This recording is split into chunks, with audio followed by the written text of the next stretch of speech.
Welcome to the Groundhog Day edition of the Infowars Nightly News. It's February 2nd, 2012. Of course, the globalists want us to believe there'll be 6 more cycles in the winter of tyranny, but humanity is waking up. We'll get to that later in the report. Also coming up, Dr. Jerome Corsi will cover a smattering of issues, including an update on the lawsuit challenging Obama's eligibility in the state of Georgia, also money laundering on Wall Street, and a whole lot more. But first in the news, full body scanners at the Super Bowl in 2012. At least that's what was reported earlier in the day. According to WPRInews.com, reporter Matt Touche said despite a congressional demand for an investigation into the machines following health concerns, the scanners will be a part of the security set in Indianapolis this weekend, marking the first time the controversial devices have been used for a public sporting event.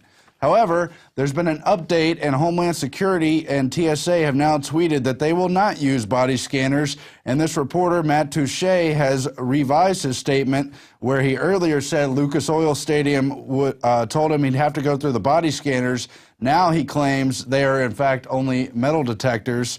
Now, given the fact that the TSA has been caught lying about all kinds of different issues, including promises to stop groping children under 12, and that they were going to test the radiation body scanners for their harmful effects, you can't exactly believe them, but as Paul Joseph Watson writes, you can be sure you'll get a full body pat down and a groping if you do attend the Super Bowl.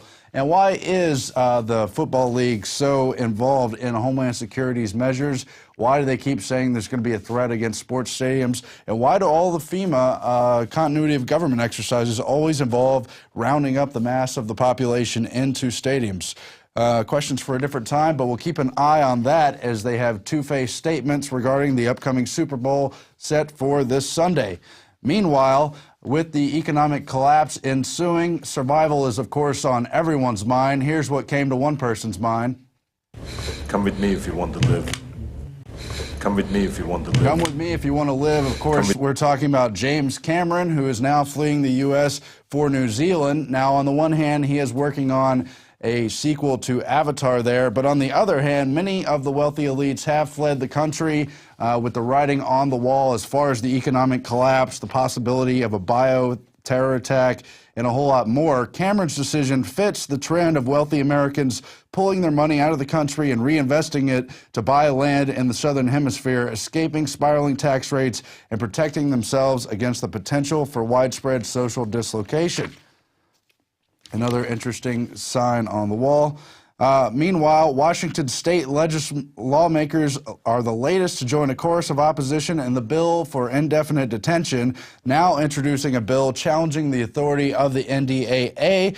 Reps Jason Overstreet, Matt Shea, Vincent Bies, Kerry Condota, and David Taylor introduced HB 2759, the Washington State Preservation of Liberty Act, this week. It reads in part that the indisputable threat of terrorism is real and the full force of appropriate constitutional law must be used to defend this threat. However, winning the war against terror cannot come at the great expense of eviscerating the unalienable rights recognized by and protected in the United States Constitution and the Constitution of the state of Washington. Indeed, undermining these constitutional rights only to concede to the terrorist demands of changing the fabric of what has made the U.S.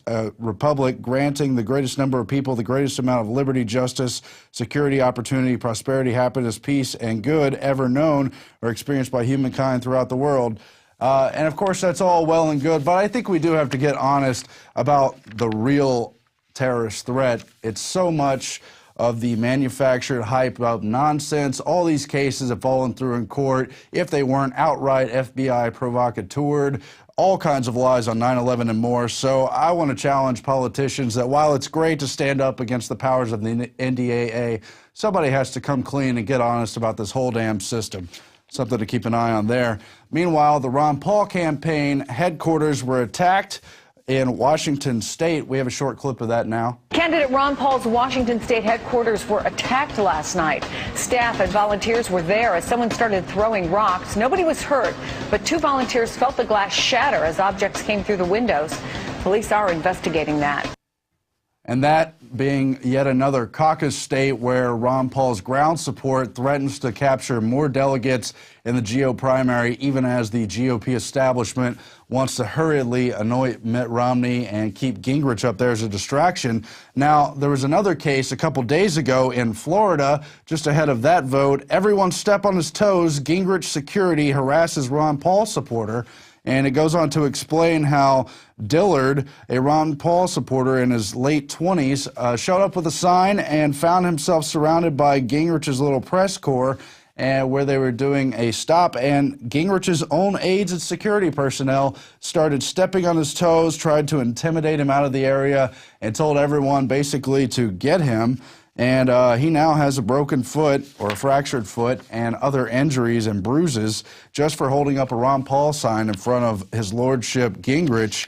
Now the Ron Paul campaign is demanding an apology from Gingrich and even suggesting that Gingrich should pay for the medical bills of Dillard, who does have a fractured foot, according to reports. So just all kinds of nasty attacks on the Ron Paul campaign, even as he supposedly can't win, but he's winning the hearts and minds and trying to change the whole discourse over what it means to elect a puppet president and what direction our country is headed. Meanwhile, the family of slain border agent Brian Terry is now suing over the wrongful death against the federal government. Terry was killed December 14, 2010 by drug cartel bandits in Arizona. They found 2 AK-47s at the scene, later linked to the government's own Fast and Furious gun running operation. Of course, as part of that wrongful death lawsuit, there will be a great amount of disclosure that is at least possible if they don't obscure the investigation. As the family seeks justice, they complain, among other things, that they were lied to in their face shortly after his death by various federal agencies, and that's plenty disgusting. Of course, Kurt Nimmo does the background homework on there too, connecting the CIA's own involvement, according to the Washington Times, the mainstream press, in that larger Fast and Furious case. The agency helped arm the Sinaloa cartel, described in the Washington Times article as the, quote, preferred cartel on the street level near the American border. Of course, Wachovia Bank and others have been caught laundering massive amounts of money for the Sinaloa cartel, all tied in to that small case around Brian Terry, which is part of the larger Fast and Furious scandal. And we'll see how that all turns out. Meanwhile, San Onofre reactor offline for leak as it's investigated. That is near San Diego. An extremely small, NBC LA emphasizes, amount of radiation could have escaped from the San Onofre nuclear generating station near San Diego after a water leak prompted operators to shut down the reactor, according to officials. An extremely small amount of radiation. Where have we heard these lies before? Meanwhile, only days ago, January 30th, Illinois' nuclear reactor loses power, venting steam. In Byron, Illinois, Exelon Nuclear says a reactor at its Byron generating station has been shut down after losing power, and steam is being vented to reduce pressure. However, they say the steam contains low levels of tritium, which is a radioactive isotope of hydrogen, but not at unsafe levels. Everything's safe, they keep reminding you. We heard this all before at Fukushima. For months, they denied anything was happening. Then you saw the head of TEPCO, the Prime Minister of Japan, all weeping on television, sorry that they had lied to their own people and the whole world about the grossly dangerous levels of radiation. Now let's look back to an AP report from 6 or 7 months ago in the summer.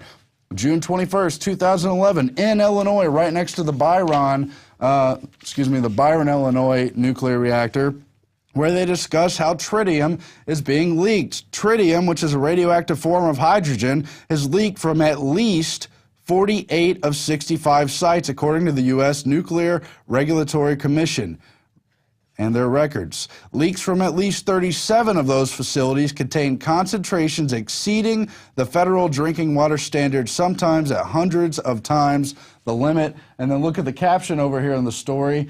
You can see it on screen as well as behind me here, that, let's see, more than 6 million gallons of tritium-laden water in repeated leaks dating back to the 1990s exist, but were not publicly reported until 2005. But don't worry, the AP and NBC LA have told you the levels are safe. There's nothing to worry about. just like at Fukushima. So, and we have a worldwide headline on that too, including the leaks in France and other parts of the country here in the U.S. and other parts across the world. It's just going on everywhere. Does it have something to do with Dr. Busby connecting the radiation levels with infertility? I don't know. Time will tell, but will it be too late then? And will officials warn people not to live next to nuclear reactors, or will they keep telling them how safe it is and how it's no big deal? It's basically the same as not living next to a nuclear reactor. Now, the same people who are telling you these kinds of lies about radiation are essentially the same basic regulatory agencies who tell you GMO foods are safe or that aspartame is safe for consumption. And now there's a new false debate. Should the government regulate sugar just like it regulates alcohol and tobacco? Yeah, well, the short answer is no. Obviously, sugar is very dangerous, connected with a number of diseases, a number of bad conditions in our American and worldwide culture, and obviously overconsumption of sugar is a major problem here. But here on the own CBS News report, 68% of people said no, they don't want the government to regulate. 32%, though, are okay with the regulation. So maybe they figure they have some public support to move forward.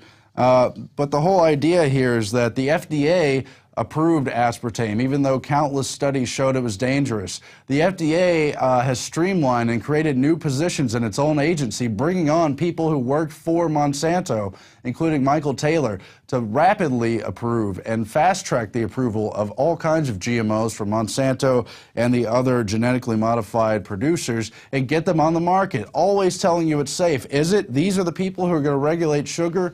Yeah, we need to eat less sugar. We need to have a whole cultural discussion about that. I've been unhealthy myself. I've tried to make changes, and among those changes are cutting back my sugar exposure, but we can't do it at the federal regulation level. That's only going to cause more problems, probably a black market for sugar. These aren't the kind of solutions we want, and we cannot trust the FDA, who just a few days ago was caught essentially trying to target their own whistleblowers from within the FDA when they were trying to warn about, what was it, a heart device that they believed was unsafe. They spied on and then tried to persecute their own employees when they tried to blow the whistle on the unsafe things being approved at the FDA. Somebody's got to rein in that power.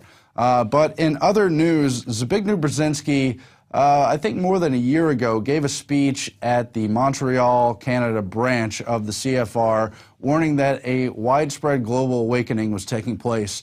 And we're going to play that clip right now, but he has not backed off from that statement. First time in all of human history,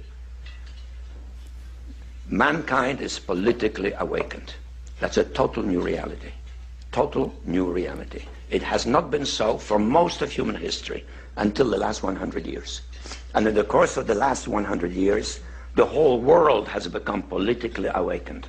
And no matter where you go, politics is a matter of social engagement, and most people know what is generally going on in the world, and are consciously aware of global iniquities, inequalities, lack of respect, exploitation. Mankind is now politically awakened and stirring. The combination of the two, a diversified global leadership, politically awakened masses, makes a much more difficult context for any major power, including currently the leading world power, the United States. So humanity is awake and staring, as Zbigniew Brzezinski puts it, and the elite are concerned about this. They're dealing with it. If you're new to Zbigniew Brzezinski or this broadcast, he was the former national security advisor under Carter, and he's one of the true geostrategic visionaries for the elite. He, like others, works towards the one world government. In the 70s, he covertly helped put the Taliban into power to oppose the Soviets, and he has this whole long game for the grand chessboard, as he calls it, and how the American superpower is going to stave off Russia and China. But he's admitted that basically is failing. There are new emerging world powers, India, Brazil, China, Russia, among others. And though those powers are themselves changing America's hegemony over the world, the British, Anglo-American Empire, and the other players in NATO and so forth. And that's all part of his new book, Strategic Vision. And we've got an excerpt here from it where he continues to talk about the awakening of humanity as a major factor. Indeed, the changing distribution of global power and the new phenomenon of massive political awakening intensify, each in its own way, the volatility of contemporary international relations. That's an excerpt from his intro, as is this quote. With the foregoing in mind, this book seeks to respond to 4 major questions. So he's got 4 major questions in this book. And number 1 of these major questions is, what are the implications of the changing distribution of global power from west to east, and how is it being affected by the new reality of politically awakened humanity?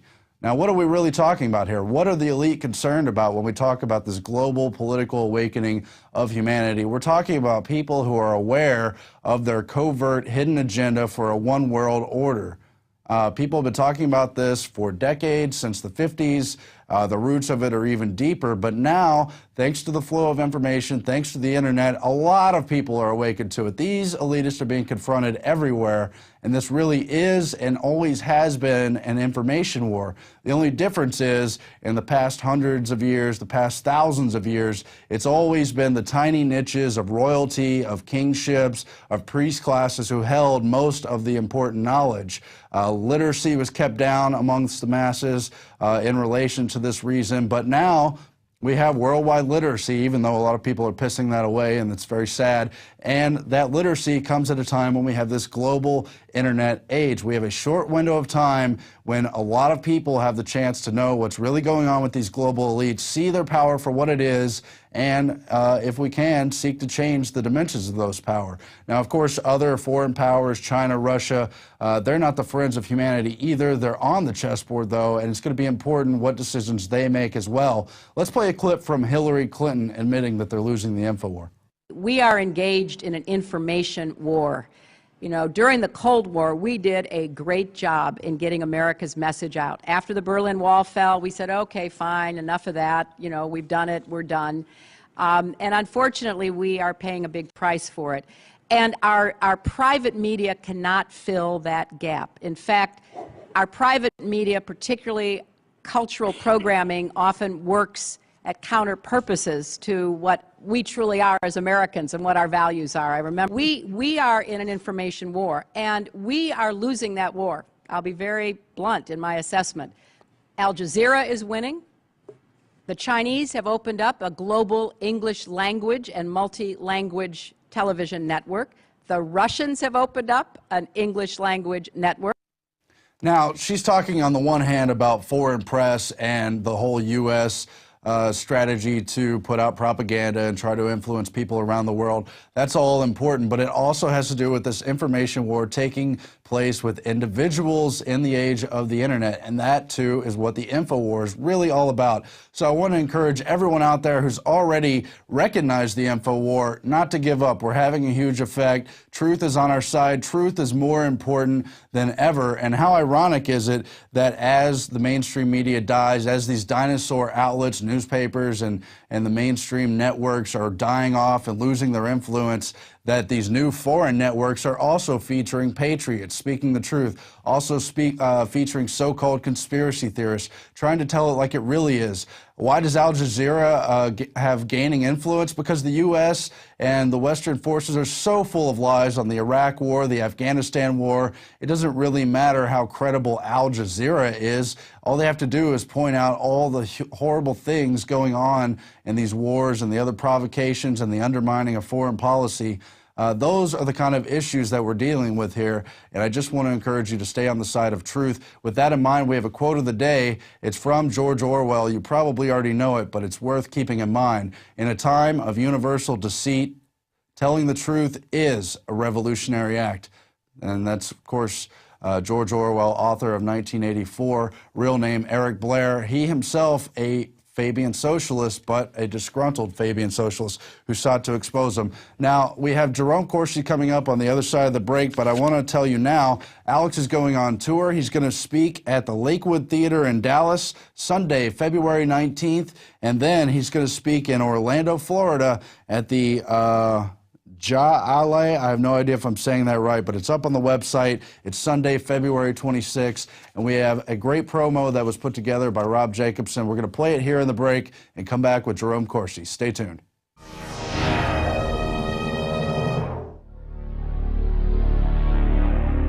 Greetings, fellow Info Warriors. Alex Jones here, announcing the first of many trips that I'm going to take across this wonderful United States that we live in. Now, we get so busy here at Infowars.com, the nightly news, the daily radio show, the documentary films, and all the other things we're doing that I tend to never go out and give speeches anymore. And I've got a lot of ideas bubbling around in my head about the history of the New World Order, what makes them tick and how to defeat them. So I'm titling this key speech I'm going to give. It'll run around 2 hours long, Blueprint to Defeat the New World Order. And we're also going to have a surprise premiere of a short documentary film we've been working on at the event. First off, I'm going to be going to Dallas, Texas, Sunday, February 19th, 2012, to the historic Lakewood Theater. And the next Sunday, February 26th, I'm going to be in Orlando, Florida.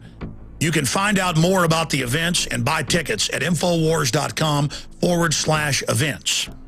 Now, unfortunately, every event I've ever had, we've had to turn people away. So get your tickets early at Infowars.com/events. There's a lot of crazy stuff going on in this world. The craziest of all is this explosive awakening. I can't wait to meet you and shake your hand. I'll see you in Dallas and I'll see you in Orlando. Infowars.com/events.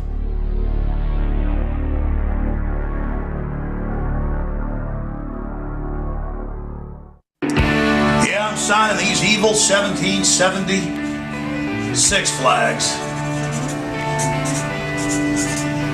Doesn't get any more out of control than that, ladies and gentlemen. It's pretty un-American what we're doing here at Infowars.com. I mean, not only are we promoting liberty, but we're selling 1776 flags. Now that is Al-Qaeda.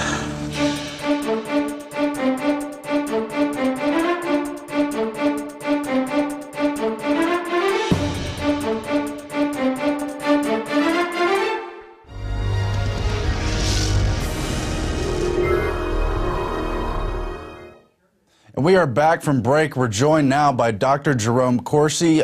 He's got a PhD from Harvard. He's been the author of Unfit for Command, the Swiftboat book against John Kerry, and a whole lot more, including a North American Union book and so much other coverage. Thank you for joining us, Doctor. A great pleasure to be back with you. Thank you. Now, you told us you've got a breaking story today just on money laundering and big Wall Street scandal stuff. Why don't you break it down for us? It's a very top story at WND.com, the Skyline story. There's a whistleblower that's contacted WND I've been working with out of HSBC Bank, which is one of the biggest banks in the world.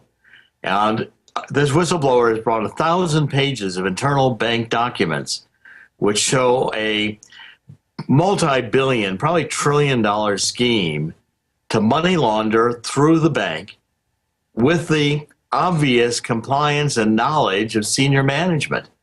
It looks like the bank has become a criminal. I mean, it's like a criminal operation being run internally in the bank. The wire transfers coming into and out of accounts show millions of dollars of activity in accounts that were established through identity theft.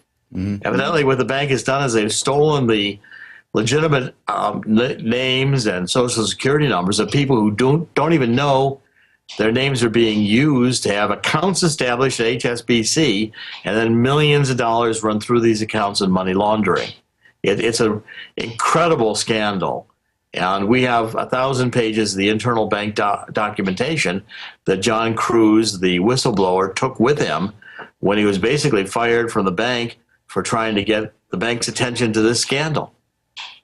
And you were talking yesterday with Alex about all the money laundering from the drug gangs. All that stuff has been through banks like Wachovia by the hundreds of millions, if not billions. Well, I see, this is the thing. I mean, if you think about it for a minute, the drug business and the drug cartel in Mexico, let's say they do $2 trillion in revenue annually. I mean, you know how heavy $2 trillion is in $100 bills? It's worthless. Mm-hmm. It has to get into the banking system, and the banks provide a vehicle for it.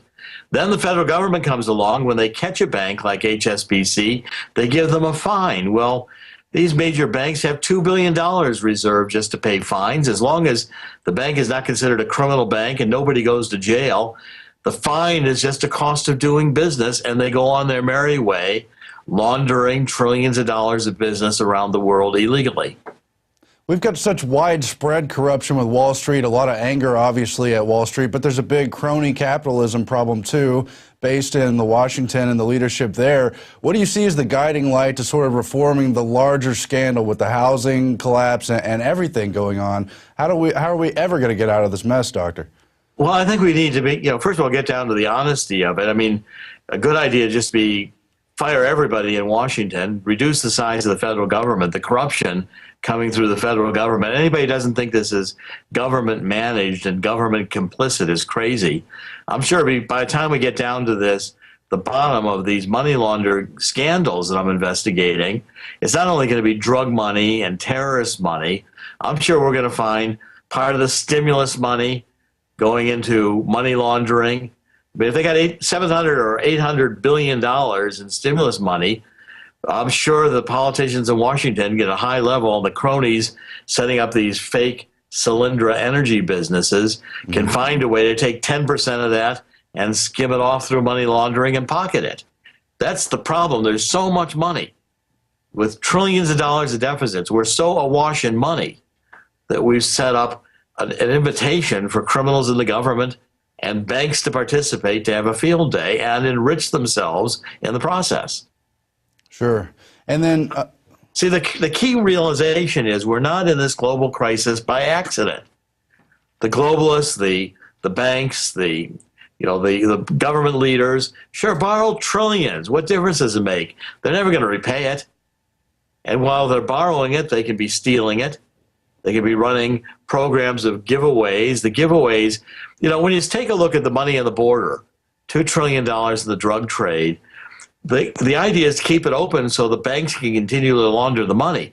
The illegal immigrants are a detail. Nobody really cares about them. Right. They're just kind of incidental to the whole operation, which is really about the drug war. Keep the border open so the drug war can flow and the good times can roll in the banks. Sure. Isn't it in the larger picture a game of musical chairs to use the increasingly worthless money until the music stops and buy up real assets and for those in power to position themselves? Right. In the meantime, the middle class gets destroyed. Everybody who believes in the values of government, is trying to live an honest life, is in a diminished capacity. And the thieves are having a field day. And when the currencies collapse, the ones that will be having any wealth at all will still be the thieves. And then, like in the Depression, they'll run around and buy the hard assets that are left, re-ante, and do it all over again. When I wrote America for Sale, I warned people that this globalism is a scheme devised by the globalists to further enrich the banks and the globalists. And the government officials that play along are going to get enriched in the process. Now, switching gears, Dr. Corsi, obviously there's a lot of cynicism towards the elections in general. We always seem to get the lesser of two evils to choose from. But an even bigger question is Obama even eligible? Obviously, that's been a huge question in your work. But now we've got the Georgia judge, I believe he's about to rule within a day or two's time on whether or not Obama has proven himself eligible. He didn't show up for the hearing. And that could spread, as you mentioned before, to other states. Where do you see that going? Well, I think it's going to be a 50-state challenge, state by state. The administrative law judge in Georgia has very little time to make the decision. The Georgia primary, Democratic primary, I believe, is on March 6th, and the ballots have to be printed or reprinted if Obama's name is going to be taken off the Democratic primary ballot. And the attorney didn't show up. The judge indicated he was ready to do a default judgment. Clearly, the judge has already said there was going to be no motion to dismiss the procedure that the president had made such a motion. The judge refused to grant it.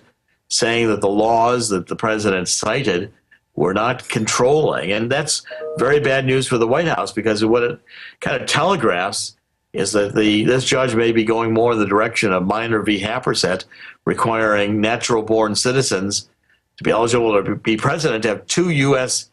citizen parents at birth and born in the United States. And Barack Obama probably is disqualified on both counts. His father was Kenyan, never a U.S. citizen. The arguments were made at the court that the birth certificate's a fraud, a forgery. And in Indonesia, Obama may also have lost his natural-born citizenship status. He was Barry Soetoro officially, Barry Soebarka, when his mother removed him from her passport. How can a person have an Indonesian surname and still be a natural-born U.S. citizen? It's not possible. Right. And so obviously this should have been dealt with before Barack Obama ran the first time. But Yes. now that he's running the second time, if people do accept the idea that he's not eligible, what kind of crisis of confidence is this going to create? What's going to happen to our entire country? Well, first of all, I think it clearly is going to be a major detriment to Obama getting reelected. If one state fights and keeps Obama off the ballot, how's he going to win presidency of Georgia or several other states along with Georgia say to Obama, you're not going to be on the ballot, you're not a natural-born citizen? Problem's not going away. It might even get it to the point where there's a constitutional crisis and his current presidency is questionable, whether he's a usurper. But remember, we've also got Sheriff Arpaio conducting a law enforcement investigation in Maricopa County in Arizona for the Tea Party residents who have asked and petitioned that Sheriff look into whether Obama is eligible to be president. And that report is going to come out at the end of February. Now, Sheriff Arpaio is doing the first law enforcement investigation. It's a very serious, very professional investigation.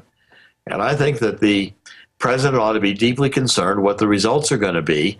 The sheriff has already said some of the results are going to be shocking. Well, let's hold the sheriff at his word. And again, we'll have the results there. And the issue is unlikely to go away, going to continue to be debated. And a law enforcement determination is going to have to make some impact on millions of Americans. Yeah, it's outrageous. So where do you see the final direction going? They're building up for war in Iran. The economic crisis continues. Where are we going in general, Doctor? Well, I think we're headed to some major crises. I think it's not clear today whether the EU is going to be able to get a new refinancing in place for Greece. Greece today says it needs $20 billion more. I mean, the truth is Greece is bankrupt. It's got a social welfare state. They're paying out entitlement benefits they can't afford. And Germany's going to have to cover Greece, which I don't think is going to happen. Iran and Israel even today is again making statements that all of the nuclear facilities in Iran could be hit by a preemptive Israeli military strike. This is the first time Israeli officials have been making statements like this. And I think it again telegraphs that a real shooting war is about to start in the Middle East. I think the covert war, the secret war with Israel and Iran has already started. These assassinations of Iranian nuclear scientists, the explosions in Iranian nuclear facilities, the hands of Israeli intelligence and probably U.S. intelligence are all over those kinds of operations. I think the war's already begun. Certainly. Have you seen the Brookings Institute report, Which Path to Persia, where they discuss everything from a velvet color revolution to another false flag, as well as economic sanctions and other means to start that war? Well, I think yes, I have, and I think the best path, the one I've been fighting for since I wrote Atomic Iran in 2005, was for peaceful change from within. And we had the opportunity for that. If you remember, in June, I believe it was 2009, when the presidential election was held in Iran, the velvet, you had it was a green revolution. You had all the Iranians in the streets protesting. All Obama had to do was say that he supported the people in the streets to get freedom and a change of government. Obama didn't do it, and we lost a huge opportunity. I think a war is going to be disastrous. I've been against a war. Remind people it's not, it's not an electronics game here. There's going to be thousands of people killed. The war is unpredictable. It could lead to a regional war. It could be nuclear in scope. I've been praying and doing everything I can, writing, to try to convince people that a war is the worst solution. And the Iranians, I walked 200 miles with the Iranian freedom fighters in the United States after I wrote the book in 2005, calling for freedom in Iran. The Iranian people want freedom. We have no problem with the Iranian people. It's this Iranian government that is a group of radical religious zealots that in fact are going to pursue a nuclear weapon and will not be stopped by sanctions or negotiations. When the world comes to recognize that, war is still not the only solution. And I pray that we can be more intelligent and support the people within Iran who want to change their own government from within. We don't need to do it for them. We shouldn't do it. We shouldn't be involved. But in a war, it's going to involve, I think, regionally, the United States almost immediately, and it has the potential of becoming a war that could escalate out of control.